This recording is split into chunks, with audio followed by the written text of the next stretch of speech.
Okay, great. Hi, everyone. I'm David MacIver. I wrote a testing library called Hypothesis, which I'm here to tell you about today.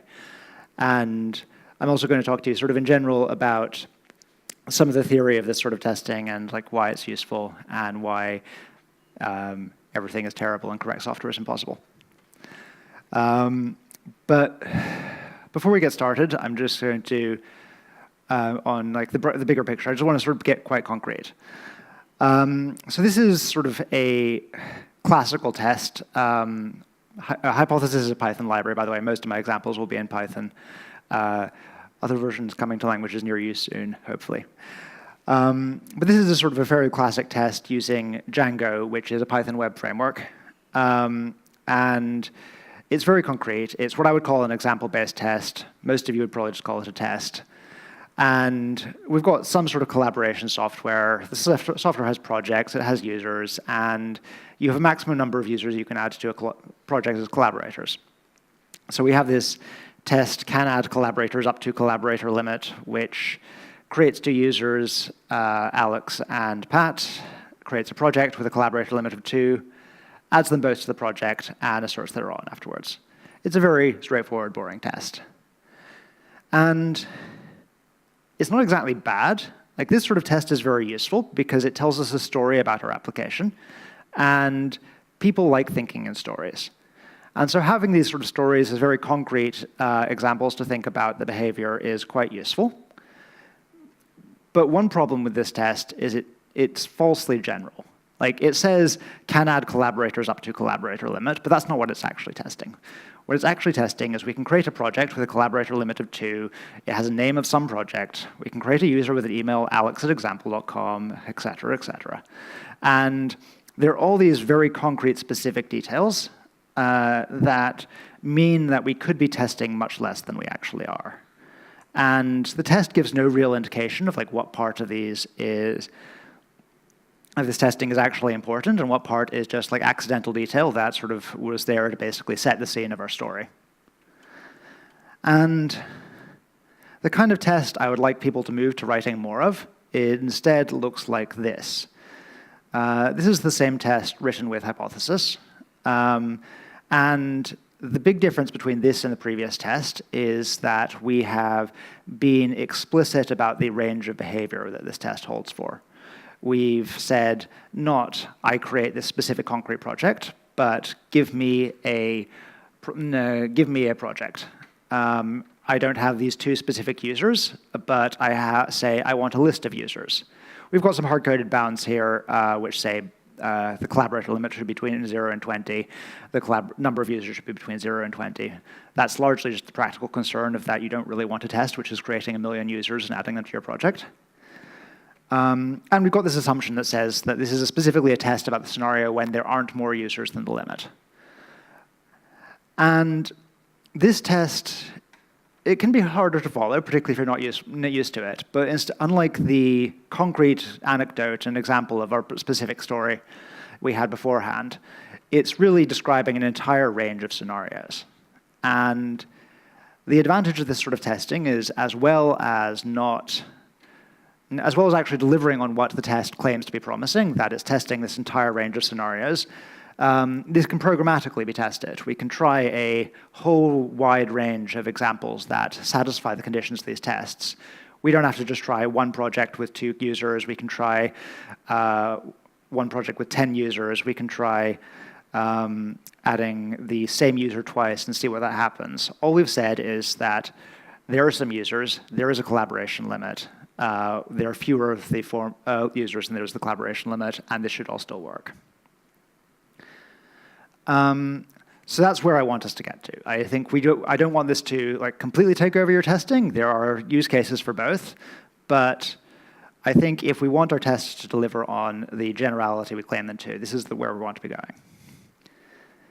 Anyway, that was jumping in at the deep end, so now I'm going to back up to a much higher level. And what I want to talk to you about in general is about some theory and like how do we find bugs? Like, I know that particularly if you do TDD, finding bugs isn't the only thing that tests are for, but it's the bit I like, and the bit I work on. So that's where a lot of my interests are focused and what I'm going to talk to you about today.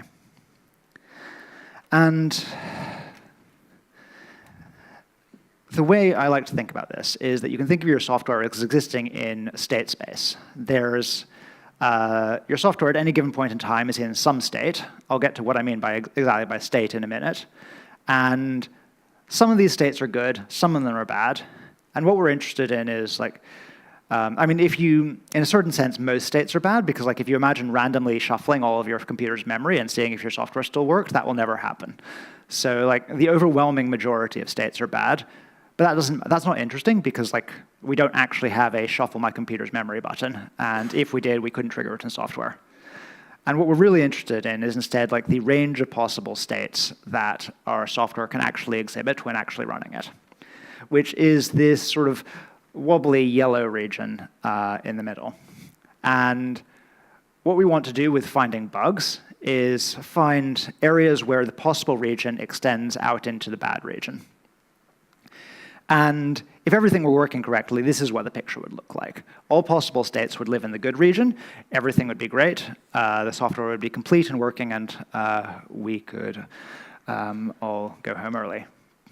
This doesn't happen. It's one of the things I have learned as a result of working in testing software, and also as the result of giving presentations. As we saw earlier, no software ever works correctly. Like, computers are basically always broken in some way. But this is the ideal that we are aiming for, and the closer we can approximate it, the happier we and our users will be. And what we're doing when we're testing is we're exploring a path in state space. We start somewhere, we poke about our program a bit, we try and sort of get it to explore a range of states, and then we look for when the program actually enters a bad state in our tests, and that's a failing test. This is a bit of a lie, because you actually, in a test, you do need sort of additional code to distinguish between whether a state is actually good or bad. I'm going to ignore that for now. That is half of the art of writing a good test, but it remains half of the art of writing a good test in both like classical testing and the sort of testing I'm going to be talking about. And the reason why this is hard is like a bad state doesn't mean just like your software crashes. It's very easy to tell if your software crashed, but it could also mean you showed something wrong to the user, you got an SQL injection vulnerability, you got a subtle failure to check error conditions, which did something. All sorts of states could be bad, and we're not going to worry too much about the details of that. I said I'd get to what a state was, and now I do want to talk about that. Like, what is a state? In the sort of the grandest, most general possible definition of a state, and in one sense, like the only true correct definition, a state is everything. Like literally, or almost everything that happens in your past light cone, if we want to get to bit special relativity about it. Like in theory, I said there wasn't a randomly shuffle of your bytes in memory, but like a cosmic ray could hit your computer, and that could do interesting things to your program. And in theory, that's a thing you might want to test. In practice, this isn't a very, although this point of view is true, this isn't a very useful point of view for the purposes of testing. You may have noticed, but it's quite hard to take the entire universe and put it into a specific configuration for testing purposes. And so we're going to need something that is like a little more specific. The natural more specific thing is like you can restrict yourself to like the province of your computer. A state is a complete snapshot of where your computer is at a given point in time. This is also too general. Like even when computers looked like this, it was too general, because just the number of possible representations in memory is larger than the number of atoms in the universe. So, and this is true even with embedded software these days. Embedded processors and embedded memory is still kind of huge from this point of view. So we've got more or less the same problem we did with the using the entire universe as a state, but it's tamed down a little bit. We could go more specific yet and say like a state is just the instruction pointer. Like there's the point in memory which your code is where your CPU is currently executing in code. And this is now too specific. This is a snapshot from a Python program, and if you're writing Python, then like this entire idea is a lie, because none of the things that actually determine what code you're running is represented by the instruction pointer. The instruction pointer just says where you are in the interpreter, and all of the things that determine what you're actually running are in memory, not in assembly code. But I mean, this is true of the programs in general. Like fundamentally, all programs are interpreting their data, and almost all non-trivial control flow depends on what the actual data you're running is. So you can't ignore memory entirely, but it would be nice if you could, because like if an instruction pointer, you now only have like a few billion states, that's practically easy. So instead, we're going to go sort of return to my mathematician roots. We're going to do up to equivalence. Where basically a state is your computer, but we're going to ignore the bits that we don't actually care about. If you are never going to read a particular point in memory, then we can ignore that point in memory. If you've done some stuff and afterwards you're never going to read a point in memory, even if you read it beforehand, we can ignore that. And I'm not going to make this too precise. Like I could get very, very formal here, and that would be a waste of both of our time. But you can think of this as essentially like a state is some abstract representation of whatever matters about a snapshot of our computer. Unfortunately, that's still quite a lot, potentially. But the fact that we don't care, we're doing this up to equivalence thing often lets us boil it down. So for example, here's a simple C function that just takes an integer and doesn't do anything with it. The name is a lie because it says do a thing. Turns out comments in code get out of sync. And so there's an integer. So that's 2 to the 32 states, because like you've got one variable in memory. I mean, obviously, depending on your C compiler, integers might not be 32-bit, but we're going to pretend they are here. And so that's about 4 billion states. But the function's not doing anything. And so this is where that up to equivalence comes in. Like, regardless of what value is there, like it always does the same thing. So 4 billion here is about 1. We can essentially throw away all of these differences and pretend they're not there. If we then sort of add this assertion, assert I is not equal to 42, we still have 4 billion possible values in memory, like there's still 2 to the 32 different integers. But now one of them is special. And so there's this distinction. If I equals 42, that's one state. If I is anything else, that's another state. Like whether or not we trigger this assertion puts us in a different state. So here 4 billion is about 2. And so this is starting to look like it's not so bad. But the problem is that states don't add, they multiply. So here is a function which takes 26 Boolean arguments. Obviously, you don't want to write a function that takes 26 Boolean arguments, but most non-trivial programs will have at least 26 Boolean conditions in them. That could be true or false. So this works OK as a toy version of our problem. And 2 to the 26 isn't too bad. That's 70 million states. That's a lot less than the 4 billion we had earlier. But the problem is, without knowing what these functions are, every one of these states could be distinct. So like you could have each of these functions set some global flag, and then the final done stuff function asserts something about the combined bit field that that's set. And so like it's very easy to make these all distinct. And so in this relatively short program of only, depending on how you format it, like 100 or 200 lines tops, we've got 70 million states. And an important thing to realize here is that this program is very easy to get 100% coverage on. If you test it by passing true for every value and false for every value, bam, you've got 100% coverage. So if you have a decent sense for how hard it is to get 100% coverage of your programs when testing, this program is 35 million times harder than that. So the idea that you can explore all of the states, even in a non-trivial program, is basically a fiction. It's not something that you can ever do. So when I said that your tests look like this was kind of a lie. Because what your tests actually look like is this. They're essentially a scattering of dust over the set of possible states that your programs could be in. You are never going to possibly cover the entire state space with all your testing. And the tools that I'm offering you, they improve on this situation somewhat because you run them multiple times and they try like 200 examples or 1,000 examples or whatever. But unfortunately, what that means is that instead of like this, your tests now look like this. And it's still never really going to cover state space, because like even adding 3 orders of magnitude more testing, that's even in the simple example I showed you, you need like another 3 orders of magnitude. And in realistic programs, it's more like another 10 orders of magnitude or possibly more.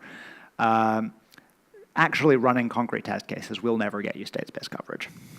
So that's it. Abandon hope. Testing's impossible. Everyone can go home. Let's go get a drink. It's not quite as bad as all that. And there's a thing I like to call the fuzzing assumption. This isn't a standard piece of terminology, but I think almost everyone who works in this area will know what you mean if you talk about this.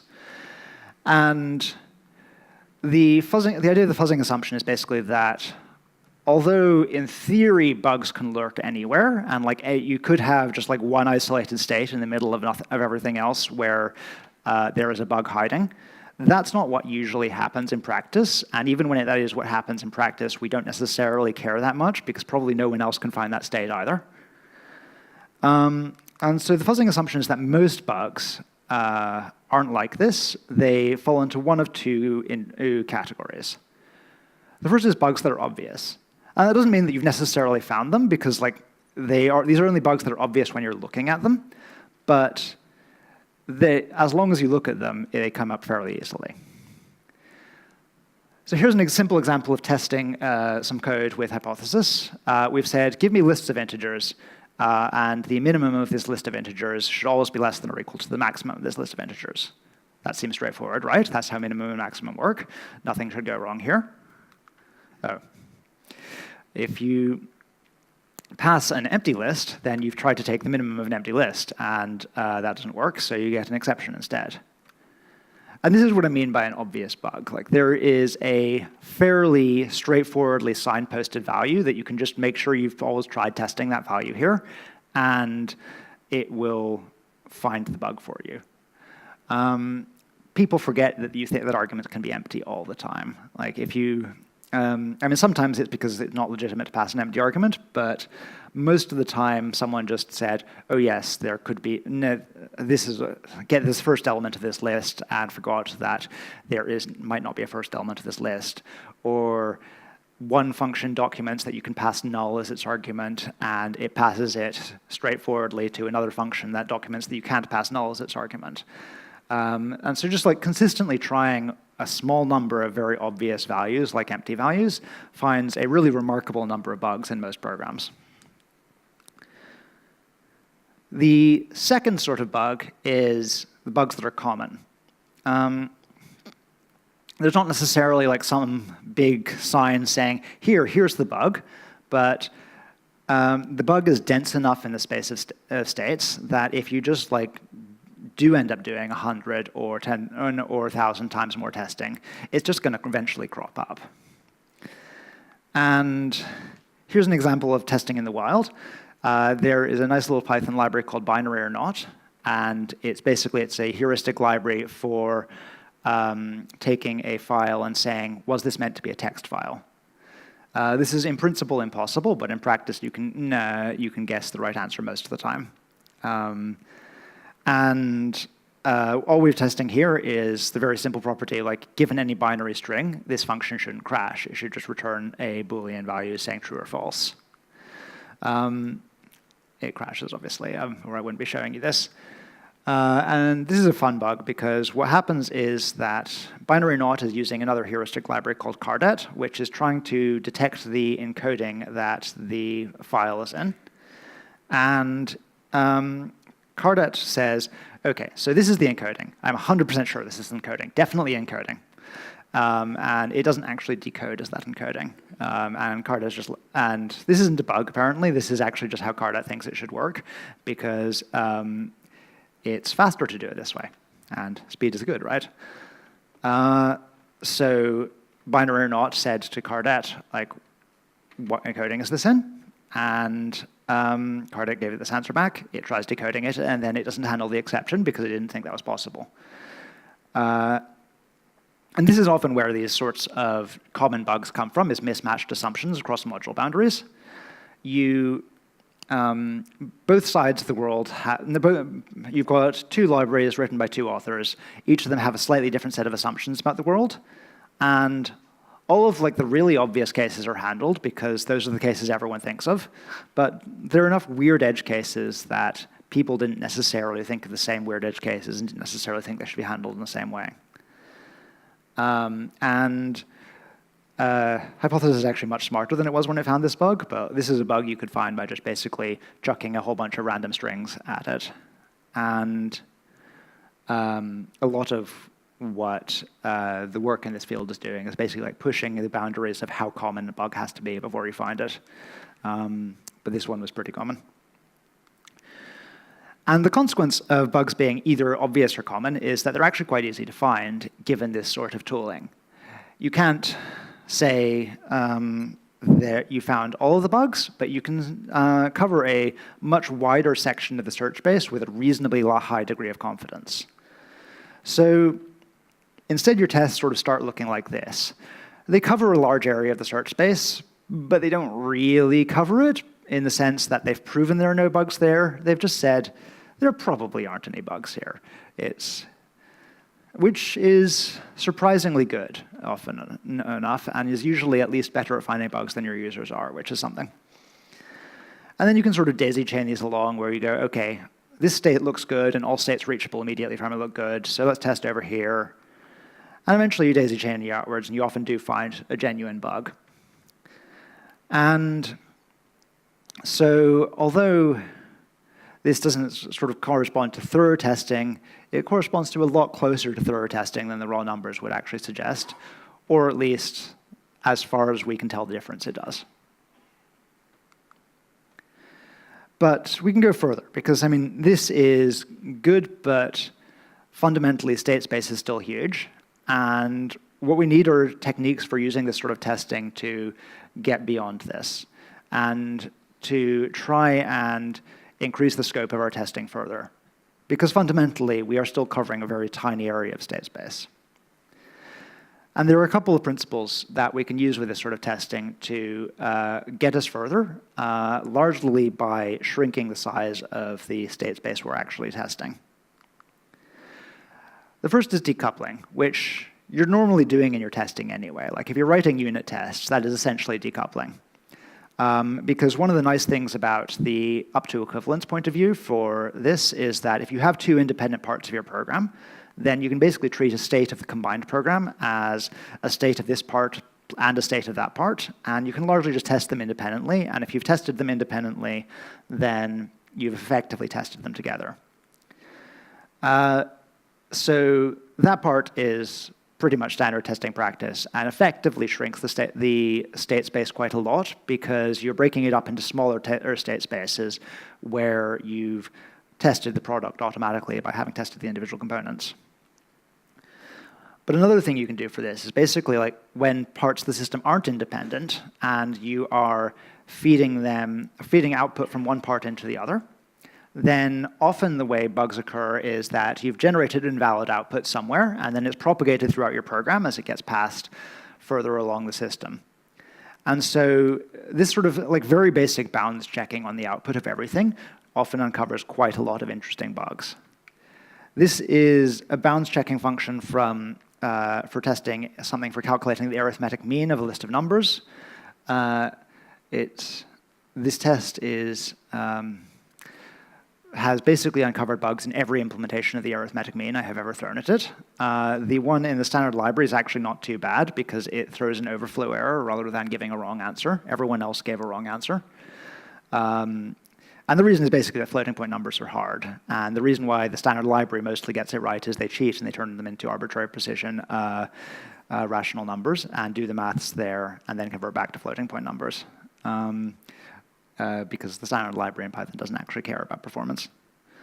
But if you tried NumPy, which is one of the standard scientific Python numerical calculation libraries, it can generate means which are both larger than the maximum and smaller than the minimum, even if you restrict them to them being finite values. I'm reasonably sure like your favorite numeric library is also going to get this test wrong, so this is not throwing stones at Python. There's an entire 30, 40-page paper about how to do this correctly with two numbers. and it's hard. But you wouldn't have detected this problem if you just were calculating the mean in your program. You would have calculated the mean, you would have assumed, yes, this is totally a sensible answer, and you would have potentially used it in other things, and then you might have ended up with something being negative where you thought it had to be positive. And these sort of errors end up propagating, and you end up getting into lots of states that you thought were impossible because you thought you had satisfied conditions that you hadn't. And having this sort of checking at the boundaries means that you can always trust the output of one function as the input to another, as long as you have tested both a range of input and a range of output for that. And so, and again, this is not 100% true, particularly because of the probabilistic. This would be true if it were exhaustive testing. It's only sort of true with probabilistic testing, like the kind that I'm providing. But it's true enough that it often finds bugs in practice, and that once it has sufficiently explored the space, the reliability of the software at least goes up, even if it doesn't go perfectly. The more interesting thing that happens, and is for testing, is state collapse, which is what you often want is, the problem here is that state space is huge. Wouldn't it be great if state space were less huge, right? And sometimes we can show that state space is less huge. And that's what I mean by state collapse. So conceptually, when your program is running, you can think of every path you take through your program as leading to an interestingly novel state. You do A or B, you do A or B again, and at each point the tree branches, and so you end up with an exponential number of states as time goes on. And what this means is that in order to cover all of these, you would need an exponentially increasing number of tests, which we don't really want to do. But often what actually happens is it looks like this. You have a bunch of intermediate operations, and then you collapse a bunch of them back down again. And so now the number of states grows linearly as time goes on, and covering this with tests becomes much more viable. A trivial example where this sort of thing tends to happen is local variables. Often you will introduce a bunch of intermediate states, and then you will normalize in some way, or throw away parts of those local variables. And so states collapse that way just by throwing away detail. Here, this is a stupid program again. Most of my actual non-test examples are stupid. But here we create a range of 100 numbers. We shuffle it, thus introducing 100 factorial intermediate states, which is dramatically larger than the number of atoms in the universe. That might be more than the number of sets of atoms in the universe, I'm not sure. But when we sort it again, we throw all that away. You're actually not introducing that many states. You're introducing as many states as the seed size of your pseudorandom number generator. But we don't want to make pseudorandom number generators feel bad by acknowledging that. So we'll pretend it's a large number, but it's still a large number, even if it's only pseudo. But at the end, all you're doing is you're introducing one state. So this is a rather extreme form of state collapse. But it's also not that interesting for the purposes of testing, because that's what our tests were already covering. So what we wanted to ask is whether states collapse in general. Do we have these sort of paths through our programs where where things become briefly more complicated and then become simpler again? Well, we can test that. We can look for paths through our programs and then write tests that assert that these all end up in the same place. And there are a whole bunch of ways this can happen, but there are two that are very common in most programs and are basically worth testing all the time because they always find bugs. And both this reveals interesting bugs, but also once you have these tests, you have more confidence in your testing overall because you know that the set of states that you actually have to test has decreased because you've got fewer of these weird paths through the system.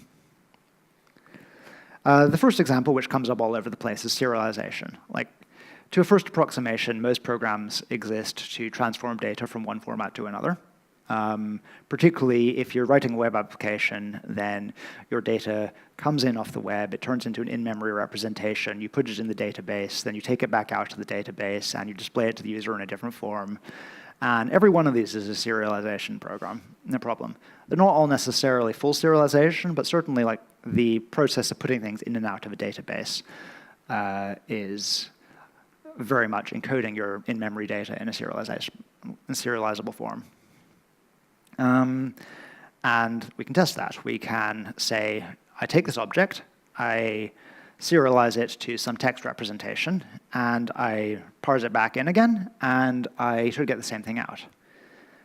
Here we're actually testing that they have the same serialized representation due to weirdnesses with comparing date-time objects in Python. But basically what we're doing is we have a date-time. We convert it into ISO 8601, the one true format for date times that everyone should be using for every datetime ever. We parse it back out again, and we assert that this is the same name date. Seems perfectly reasonable. I love this bug because it's so weird. This bug in dateUtils parser triggers only if you have a single-digit year, and only if the, let's see, which way around is it? Yes, the year is the same as the number of seconds past the minute. And under these circumstances, and these circumstances only as far as I can tell, the dateUtil parser just gets really confused, and it swaps the month and the year. I have no idea why it does this. There's something of a long-running tradition that when you give a hypothesis talk, you need to break a date and time library and use that as one of your examples, but they haven't fixed this one yet, so I keep using this for now. But I mean, I'm being mean to dateUtil here, but like this happens all over the place. Essentially, so many encoding bugs get found here because you have forgotten that you converted a decimal to a float and you've lost precision, or you have a disagreement about Unicode encodings. Serialization is both ubiquitous and broken, and creates really weirdly interesting gadgets in programs to exploit. And having these sort of tests that basically all of these things round trip just eliminates so many classes of weird behavior that many programs in the wild exhibit. The other big interesting category is normalization. We saw a bit of this with the shuffle example. Like we took an arbitrary list and then we sorted it, and by sorting it, we just collapsed a huge amount of complexity because we took many different values and we turned them into one canonical value. Let's take a look at an artificial example. This is inspired by real examples in the wild of username normalization, where we want people to be able to sign up with usernames because this is the 21st century and we're not barbarians. These usernames are Unicode, so we need to normalize them into a canonical Unicode representation. And we also want to case normalize them. We don't want someone to be able to spoof another user by changing the case of their username, right? If you know more about this problem than me, you may have spotted the bug looking at this code. But this is fundamentally what we're doing here. We're trying to convert a username into a canonical form so we can go, does this user already exist? Is this username taken? And then in our test, we are saying, OK, so the usernames are case insensitive. So if we take a username, we normalize the uppercase version of it, then that should give us the same normalized username, right? That's our, we don't want the user to be able to spoof other users' property. This fails. The interesting character we see here is lowercase Roman I without dot. And it has the interesting property that if you uppercase it, you get a normal uppercase I. And then when you lowercase it again, you get a normal lowercase I. And because we had this, yeah, that's a good reaction to it. Unicode has lots of weird characters like this. This isn't even the weirdest one. Other fun examples include like the number of code points changes as you upper and lowercase things a lot of the time. But yeah, because we use lowercasing in our normalization and uppercasing here, we've managed to find this sort of mismatch. The correct fix is to use the casefold method. Casefold is what you should be doing when you're trying to do case-insensitive if comparison. And even if I don't convince you about property-based testing, some of you are probably going, oh, I need to go fix that thing in my application now. So public service announcement. And this sort of thing causes real bugs. Spotify had an account hijack bug related to this a couple of years ago. It wasn't the case normalization. It was something to do with how they were normalizing Unicode characters. But basically, what they had was that you had some usernames you could create that when normalizing them twice, you got a different answer from normalizing them once. And so you could create an account hijack by creating a pre-image where if you normalized it twice, it would go to that user's username, but if you normalized it once, it wouldn't. So they fixed that in a hurry once someone pointed it out to them, but they could have found that out with property-based testing. And like I've been making sure to add disclaimers about all along, is this going to make your software correct? No. Because you're never going to get your software correct unless you, even if you work for the sort of people who will pay to do formal verification of it, then it's probably still not correct because inevitably there's like some bit you haven't formally verified correctly. There was a hilarious analysis of how often formally verified distributed systems were correct, and the answer was basically never. Because there were bugs in the unverified bits, there were bugs in how the verifiers were invoked. My favorite is someone that just forgot to check the return code after invoking the verifier. It's essentially like bugs lurk everywhere, and there's almost no way to get around that. But we can still improve on the current status quo, and we can still get software that is a lot more correct than a lot of what we're writing today. And one of the big things about this is like it gives you confidence in your software. What we're aiming for is not software where we're just like, this is correct software, it's perfect, there can be nothing wrong. It's software where we can release it and we don't have to be worried about being woken by a pager in the middle of the night. It's software where we can try something that we know is hard to get right because we have a reasonable degree of confidence that if our implementation is too badly wrong, we will find it out.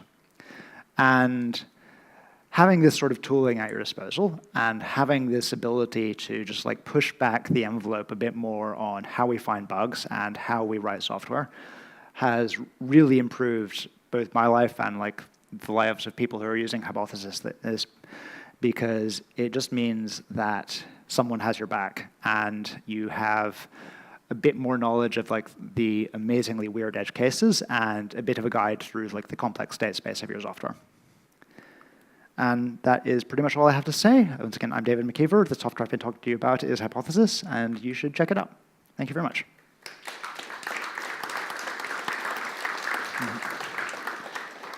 And I think we've got a bit of time for questions if people want to ask anything.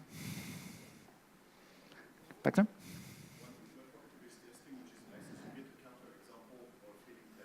Yep.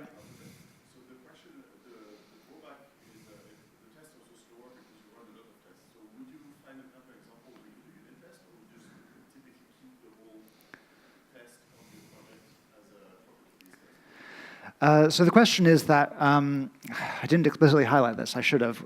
If we look at these, when the test is failing, it's providing you with a specific counterexample. And the question was whether you want to turn those counterexamples into concrete unit tests within your project. Hypothesis has a bunch of special features around that, actually. One is that you can just say, always try this example first, and just add that to your tests. Another is that when you rerun examples, it remembers the previously failing examples. So rerunning a failure is fast, even if finding it in the first place is slow. So in general, like for the common cases, you don't need to do too much to go outside the property-based testing framework. For stuff where the example has revealed something really interesting is going on, I will often pull it out into a unit test so I can test more about the behavior in that case that is sort of specific to the concrete toy example. I certainly don't advocate writing entirely property-based tests. I would say that I probably have about a 50-50 mix. It's just that the 50% that are property-based tests are pulling an awful lot more weight than the unit tests are in terms of correctness. And the unit tests are then sort of exploring very specific concrete scenarios. Did that answer your question? Cool. Anyone else? So I've read that Hypothesis is being used to That's correct, yes. I was intrigued by it. Could you tell me about that? I'm probably not the best person to do that because my machine learning knowledge is all like about 5 or 6 years out of date. I think a lot of what it's been testing is less the machine learning and more of the like data validation pipelines and things like that. So asserting that you can, like nothing goes horribly wrong, you get everything within reasonable bounds. So like the mean example I had, where you are testing the output under arbitrary input. Other techniques that are quite useful is testing how your machine learning algorithm behaves in response to changes in data. So like moving in this direction should never change the classification in that direction. There was a good post going around, I've forgotten her name. Her blog is composition.ol, which was about formal verification of machine learning algorithms, and most of the sort of properties that she was talking about in that are good specific examples. I mean, machine learning is to a first approximation code like any other, and so like you can't answer the question, how do you test machine learning, any more than you can answer the question, how do you test code? And so the properties you tend to want to test are usually quite specific to the application. But it's that sort of thing. That's the best I can answer, I'm afraid, because I haven't actually sat down with any of the users who are doing it with machine learning. Rob, you had a question?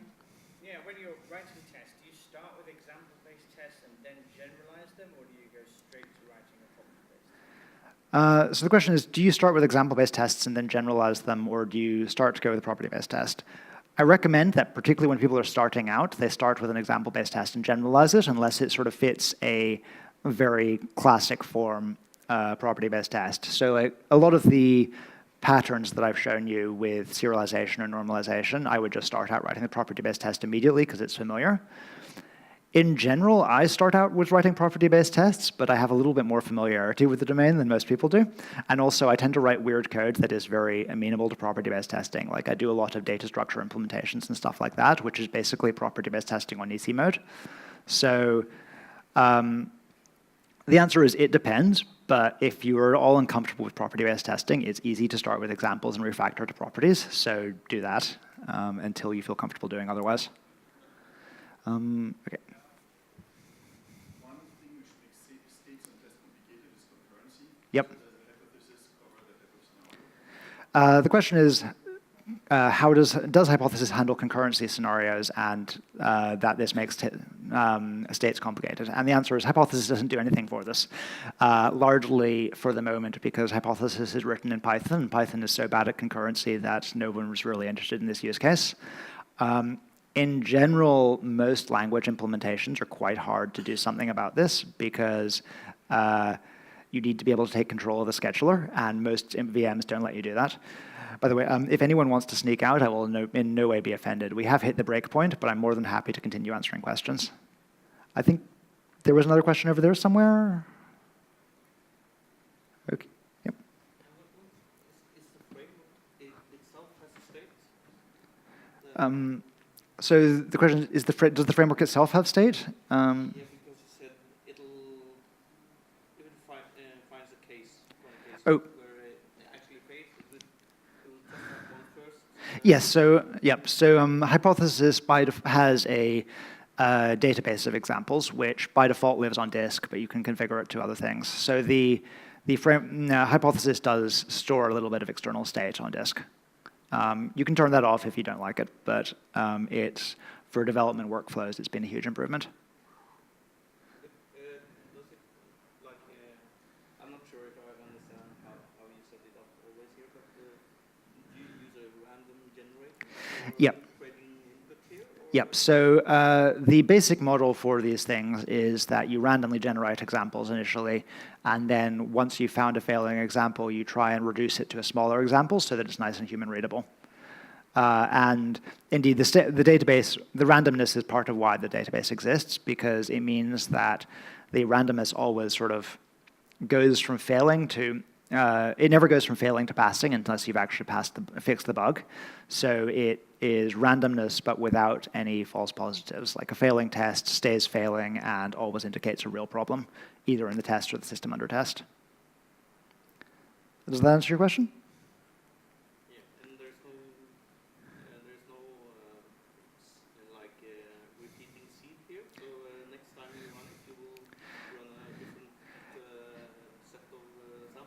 You can specify a specific concrete seed if you want to specify a concrete seed, but yeah, in general, it doesn't seed it specifically and will run different examples each time. And I generally encourage people to leave it in that mode because it means that basically every time you run it, you're getting more testing. But I would like to, at some point, work on better workflows for separating that out from your CI, so your CI becomes more deterministic and you then have something working in the background. I don't currently have anything doing that, but in principle, it's a thing that would be great, and I'd like to work on it at some point. Anything else? Do you have any form of coverage feedback, such that you choose your mutations? Let's say you have a fixed time. You can test for 20 CPU seconds or something. And you want to have as much coverage as possible. So the question is about coverage feedback and whether and how Hypothesis uses it. And the answer is that I have an excellent plant in the audience, apparently, because Hypothesis has quite recently added features about this, or I've quite recently added features to Hypothesis about this. Coverage feedback is more useful on long-running tests because it's one of those things where if you're running for an hour, then you can get a lot more out of coverage feedback than if you're running for 20 seconds. Hypothesis does use it and basically uses it to slightly improve the data generation by focusing more on rare areas which are not hit is essentially a form of debiasing of the random generator. And the other thing it does is it saves examples when it notices that they cover something interesting. So it uses the database not just to remember failing examples to go, aha, that's how I cover that line. And so each time you run Hypothesis, the coverage improves. But this is something where ongoing work is needed to make it better at that, and also something where like once I've got this sort of separate CI and long-running workflows, that will get much better. In general, most testing of this sort, the answer is no. Certainly classic quick check and a lot of the things based off it don't do that. But I think a bunch of the newer systems are starting to acquire that. I believe Hypothesis was the first, but by weeks rather than years. Yep.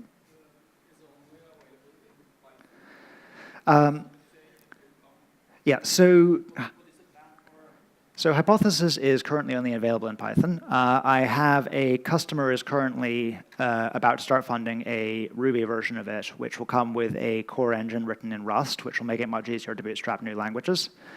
There are other systems like this available for a lot of languages, depending on which one you're using. They are of varying degrees of quality, but yeah, so that's the basic roadmap is Ruby soon. That will result in the Rust engine. That may result in a diaspora of many other languages. We will see. Do you have a particular language you're interested in? C++ doesn't currently have any good answers, I'm afraid. It has rapid check and CPP quick check, I think. And based on friends' experiences of trying to use those, I've heard a lot of screaming. I think currently, you could use theft, which is for C. I think we might be getting kicked out relatively soon in here. But I don't know how natural using theft from C++ is, I'm afraid. Is it used for example, like system testing, such as penetration testing, You could absolutely use this for system testing. Basically, anything you can write tests for in Python, you can test with this. I would say that for penetration testing, you probably want more sophisticated tools. I would say this is designed, you want sort of classic security fuzzer tools. I think I need to get off the stage because I think the next speaker is probably here. So I'm happy to continue this conversation, not on the stage though.